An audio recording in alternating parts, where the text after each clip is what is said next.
Assalamualaikum warahmatullahi wabarakatuh. Selamat malam, izinkan saya Taruna Madya Politekip Angkatan 57, nama Muhammad Riza Halilullah, STB 5142, Prodi Bimbingan Kemasyarakatan A, untuk mempresentasikan laporan praktik kerja lapangan yang saya laksanakan pada Balai Pemasyarakatan kelas 1 Makassar.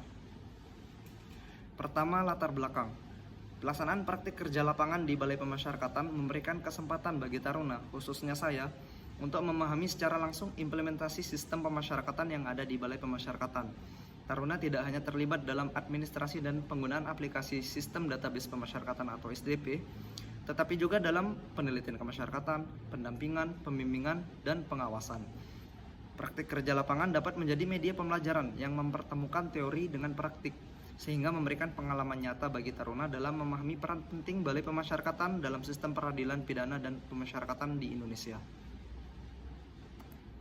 Tujuan praktik kerja lapangan yang pertama, memenuhi kebutuhan pengetahuan teknis yang relevan dengan tugas-tugas di Balai Pemasyarakatan, mengembangkan pemahaman analitik dan kemampuan berpikir konseptual taruna, dan yang terakhir mengetahui perbandingan antara teori yang telah dipelajari di bangku perkuliahan dengan praktik yang ada di lapangan.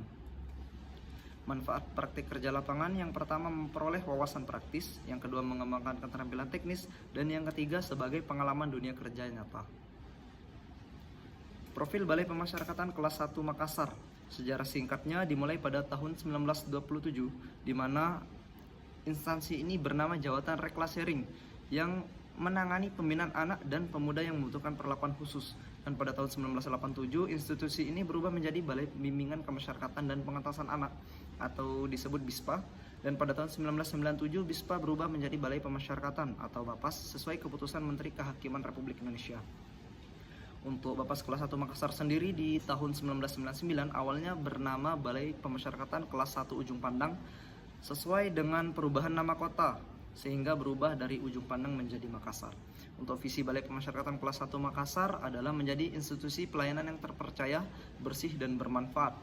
Untuk misinya melaksanakan pelayanan penelitian kemasyarakatan atau litmas, pendampingan, pembimbingan, pengawasan, serta melaksanakan sidang TPP.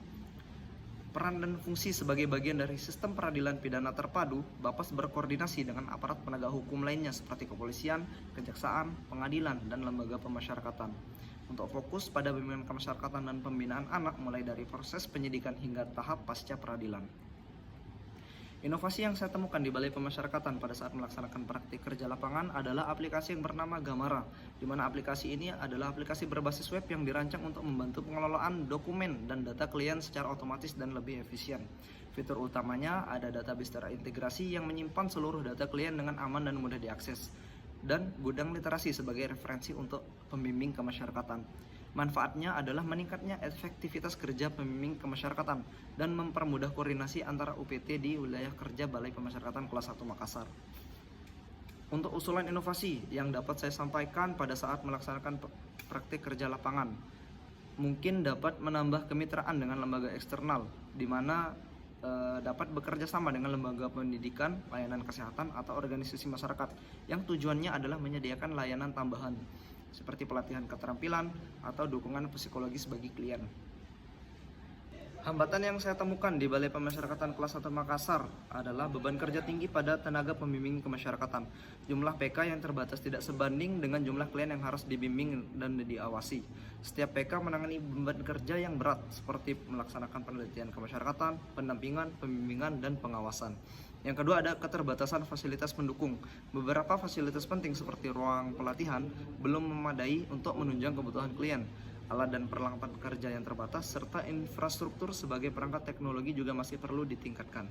Yang ketiga, ada tantangan dalam implementasi SDP, di mana mungkin penggunaan SDP masih menghadapi kendala seperti jaringan atau perangkat yang tidak mendukung, serta proses administrasi yang masih dilakukan secara manual karena belum semua pegawai yang familiar dengan teknologi.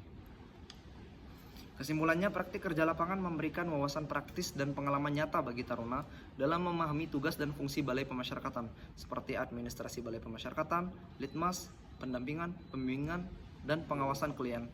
Praktik kerja lapangan menjadi media pembelajaran efektif yang menghubungkan teori dengan praktik, sekaligus mempersiapkan taruna untuk berkarir di bidang pemasyarakatan.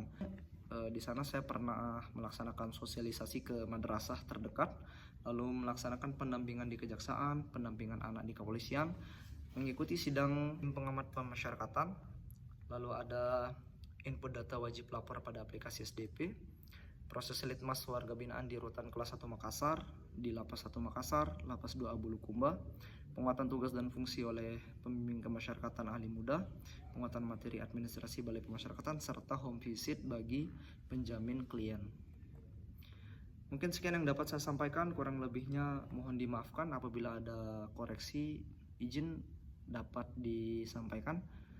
Terima kasih. Billahi taufiq wal hidayah. Wassalamualaikum warahmatullahi wabarakatuh.